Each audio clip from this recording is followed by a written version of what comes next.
మనం చాలా లవ్ స్టోరీలు చూస్తూ ఉంటాం. అయితే పిల్లలు ప్రేమించుకుని ఇంట్లో తల్లిదండ్రులకు చెప్పకుండా రహస్యంగా వెళ్ళి ఆర్య సమాజంలో కానీ రిజిస్టర్ మ్యారేజ్లు కానీ గుళ్ళో పెళ్లి చేసుకోవడం ఇలాంటివి చేస్తూ ఉంటారు. వాళ్ళ ఫ్రెండ్స్ని పెట్టుకుని చేసేసుకుంటూ ఉంటారు.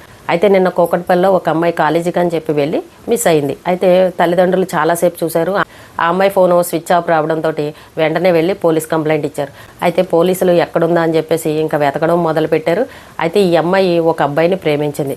తల్లిదండ్రులకు ఆ విషయం తెలుసు. వెంటనే పోలీసులకు కూడా చెప్పారు, మా అమ్మాయి ఒక అబ్బాయిని ప్రేమించింది, ఒకవేళ ఆ అబ్బాయితో కనుక వెళ్ళిపోయిందేమో అని చెప్పేసి తల్లిదండ్రులు పోలీసులకు చెప్పారు. వెంటనే పోలీసులు ఆ అబ్బాయి నెంబర్ని ట్రేస్ చేసి లొకేషన్ ఎక్కడుందని చూడగానే ఆ లొకేషన్ సికింద్రాబాద్ ఆర్య సమాజంలో ఉన్నట్టు కనిపించింది. అయితే వెంటనే పోలీసులకు డౌట్ వచ్చి అక్కడ ఉన్నారని తెలుసుకుని ఇంకా అక్కడికి బయలుదేరారు. అయితే ఈలోపు స్టోరీ ఏం జరిగిందనంటే, ఈ అమ్మాయి ఆ అబ్బాయిని ప్రేమించి వెళ్ళిపోయింది కదా ఇంట్లోంచి, ఆ అబ్బాయి దగ్గరికి వెళ్ళింది. అయితే ఇద్దరు కలిసి ఆర్య సమాజంలో పెళ్లి చేసుకుందామని ప్లాన్ చేసుకున్నారు. వీళ్ళ పెళ్లికి ఆ అబ్బాయి ఫ్రెండ్స్ కూడా ఉన్నారు. ఈ అమ్మాయి ముందు రోజే ఆ అబ్బాయి దగ్గరికి వెళ్ళిపోవడం వల్ల ఇంకా వీళ్ళ మధ్యన మాటల సందర్భంలో ఏదో మాట వచ్చింది. ఇంకా తెల్లారింది. ఇంకా కొద్ది నిమిషాల్లో పెళ్ళి అవుతుందని అనగానే ఈ అమ్మాయి మనసు మారిపోయింది. నేను పెళ్లి చేసుకోను, నాకు ఈ పెళ్లి ఇష్టం లేదు, నేను మా అమ్మ మా నాన్న దగ్గరికి వెళ్ళిపోతానని చెప్పేసి వాళ్ళిద్దరి మధ్యన ఏదో గొడవ జరిగింది. అయితే ఈ ఫ్రెండ్స్ ఈ అబ్బాయి కలిసి ఈ అమ్మాయిని బలవంతం పెట్టారు. ఇంకా కాసేపట్లో పెళ్ళనగా ఇప్పుడు నాకు ఈ పెళ్ళి వద్దు అని అంటే రేపొద్దున నా పరిస్థితి ఏంటి, రేపొద్దున మీ తల్లిదండ్రులు వచ్చి ఏమన్నా పోలీస్ కంప్లైంట్లు అవి ఇచ్చారని అంటే నేనేమైపోవాలని చెప్పేసి వీళ్ళిద్దరి మధ్యన ఘర్షణ అయితే జరిగింది. ఆ ఫ్రెండ్స్ను ఈ అబ్బాయి కలిసి ఇంకా బలవంతంగా ఏమైనా సరే పెళ్లి చేసేసుకోవాలని ఇంకా ఒకరికొకరు మాటలు వాదించుకోవడం మొదలు పెట్టారు. ఇంకా వీడు ఇలా గసరగానే ఈ అమ్మాయికి నచ్చలేదు. వీడు పెళ్లికి ముందే నన్ను ఈ రకంగా బెదిరిస్తున్నాడు, ఎంత భయపెడుతున్నాడు, నా మీద ఈ రకంగా సీరియస్ అయ్యి నన్ను బెదిరిస్తాడు అని చెప్పేసి ఇంకా అబ్బాయి మీద ఈ అమ్మాయికి కోపం వచ్చేసింది. ఫ్రెండ్స్ చెప్పిన మాటలు, ఈ అబ్బాయి చెప్పిన మాటలు, ఓ పక్కన బెదిరించడం, భయపెట్టడం ఇలాంటివన్నీ జరిగేసరికి ఆ అమ్మాయికి అస్సలు నచ్చలేదు. ఏమైనా సరే నేను పెళ్లి చేసుకోనని చెప్పేసి కరాఖండిగా కూర్చుంది. ఈ లోపు తల్లిదండ్రులు పోలీసులు కలిసి వాళ్ళ లొకేషన్ పట్టుకుని ఇక్కడ వారే సమాజం దగ్గరికి వీళ్ళందరూ వెళ్లారు. అమ్మాయి తల్లిదండ్రులు చూడగానే ఏడ్చుకుంటూ వచ్చి, అమ్మ నేను తప్పు చేశాను, నన్ను క్షమించండి, వీడి మాటలు నమ్మి నేను ఇంట్లో మీకు చెప్పకుండా వచ్చేసాను, నాకు ఈ పెళ్లి ఇష్టం లేదు, నేను చేసుకోనని చెప్పేసి తల్లిదండ్రుల దగ్గరికి వచ్చేసింది. ఇప్పుడు చూడండి స్టోరీ ఏ రకంగా మారిపోయిందో.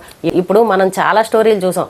ఎవరన్నా ఇలాగ పెళ్లిళ్ళు చేసుకునే వాళ్ళ దగ్గరికి తల్లిదండ్రులు వెళ్ళారు అనుకోండి, పోలీసులు తీసుకుని వాళ్ళు ఏం చెప్తున్నారు, మేజర్లో మేమేం మైనర్లం కాదు, మాకు నచ్చినట్టే మేము పెళ్లి చేసుకున్నాము, అంటే మాకు నచ్చిన వాడిని పెళ్లి చేసుకునే అంత స్వతంత్రం మాకు లేదా, మా హక్కులు బొక్కులు అని అంటూ ఇలాంటి మాటలన్నీ చెప్పి తల్లిదండ్రులు వెళ్ళగొట్టేసిన వాళ్ళని చూసాం. నేను వీడితోనే కలిసి ఉంటాను, నాకు వీడంటేనే ఇష్టం, జీవితంలో మీ ఇంటికి రాను, మీతో మాట్లాడను అని చెప్పి ఈ అమ్మాయిలు మాట్లాడిన వాళ్ళని కూడా మనం చూసాం. అలాగే తల్లిదండ్రులు కూడా, అమ్మ నువ్వు చచ్చావని వదిలేస్తాము, ఇక నుంచి నువ్వు మా గుమ్మంలోకి రాకు, నువ్వేమన్నా అయిపో అని చెప్పేసి పాపం తల్లిదండ్రులు తిట్టి ఏడిచిన వాళ్ళని కూడా మనం చూసాం.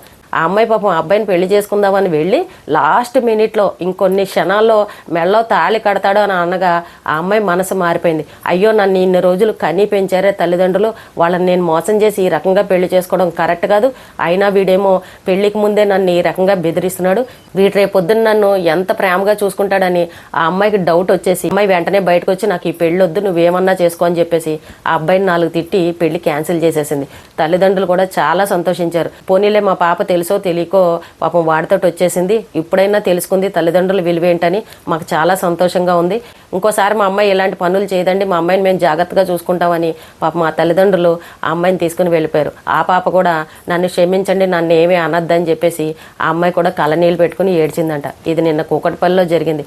ఇప్పుడు చూడండి ఆ అమ్మాయి నిజంగా గ్రేట్ అనే చెప్పాలి. ఆ అబ్బాయి కనుక మెడలో తాళి కట్టేశాడు అనుకోండి, తిన నా భార్య ఇంకా నా ఇష్టమని ఈ రకంగా మాట్లాడతాడు. పెళ్ళి అయిపోయింది అని అంటే ఇంకా ఎవరు కూడా ఏమీ చేయలేని పరిస్థితి.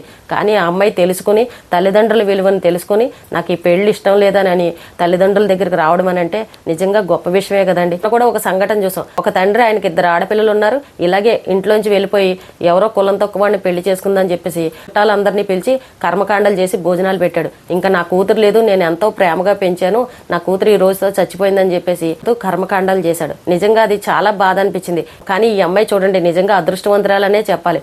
కొన్ని నిమిషాలు ఆగుంటే ఆ అబ్బాయి చేతిలోకి వెళ్ళిపోయేది ఆ అమ్మాయి జీవితం. నేను వీడిని కనుక పెళ్లి చేసుకున్నానంటే నా తల్లిదండ్రులు ఎంతో బాధపడతారు, చిన్నప్పటి నుంచి నన్ను గారాభంగా పెంచారు, ఈ రోజున వాళ్ళని కాదని చెప్పి నేను వీడి చేతిలో పడ్డాను అని అంటే నా జీవితం నాశనం అయిపోయినట్టే, ఇంకా జీవితంలో నా తల్లిదండ్రులు నా మొహమే చూడరని ఆ అమ్మాయి బాగా ఆలోచించుకుని ఆ పెళ్లిని క్యాన్సిల్ చేసింది. లాస్ట్ నిమిషంలో తల్లిదండ్రుల విలువ ఏంటి అనేది తెలుసుకుంది. ఎవరైనా సరేనండి, పిల్లలు ఇలా ప్రేమ పెళ్లిళ్ళు అని అంటూ తల్లిదండ్రులకు చెప్పకుండా వెళ్ళిపోయారు అనుకోండి, అప్పుడు వాళ్ళ మోజులో ఉండి వాళ్ళ మాటలు వినేసి ఏదో ఇంకా ఆ మైకుల్లో ఆ భ్రమలో పడిపోయి అవతల వాళ్ళ మాటలే వింటారు తప్ప అంత కన్నీ పెంచి ప్రేమగా చూసుకున్న తల్లిదండ్రుల మాటను మాత్రం లెక్క చేయరు. అలాంటి సంఘటనలు మనం ఎన్నో చూసాం.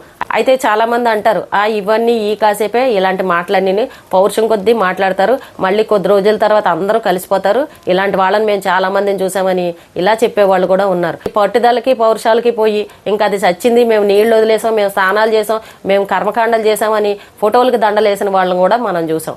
ఇంకా ఎవరి ఇష్టాలు వాళ్ళవి, ఎవరి అభిప్రాయాలు వాళ్ళవి. ఏది ఏమైనా సరేనండి, ప్రేమించుకోవడం తప్పని అనట్లేదు, కానీ తల్లిదండ్రులను ఒప్పించుకుని అందరూ సంతోషంగా ఉండేలాగా అందరి కళ్ళ ముందు పెళ్లి చేసుకున్నారనుకో, మీరు హ్యాపీగా ఉండొచ్చు, వీళ్ళు హ్యాపీగా ఉండొచ్చు.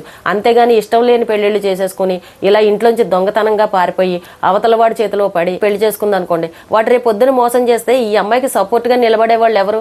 రేపొద్దున తల్లిదండ్రులు కూడా ఏమంటారు, ఇష్టమయ్యే కదా వెళ్ళావు, వాడే నాకు ఎక్కువని వెళ్ళావు, మేము వద్దని చెప్పినా మా మాట వెళ్ళలేదు కదా, అనుభవించు, మేమేం చేస్తామని ఇక్కడ తల్లిదండ్రులు కూడా అనే పరిస్థితి. కాబట్టి ఆడపిల్లలు ముఖ్యంగా ఆలోచించుకోండి. ఇంట్లో తల్లిదండ్రులకు చెప్పకుండా ఇలా ప్రేమ పెళ్లిళ్ళు చేసుకోవద్దు. నిజంగా అంత ప్రేమ ఉండి ప్రేమించిన వాడిని పెళ్లి చేసుకోవాలని అని అనుకుంటే అబ్బాయిలైనా సరే అమ్మాయిలైనా సరే ఇంట్లో చెప్పండి, చక్కగా రెండు కుటుంబాలు మాట్లాడుకోండి.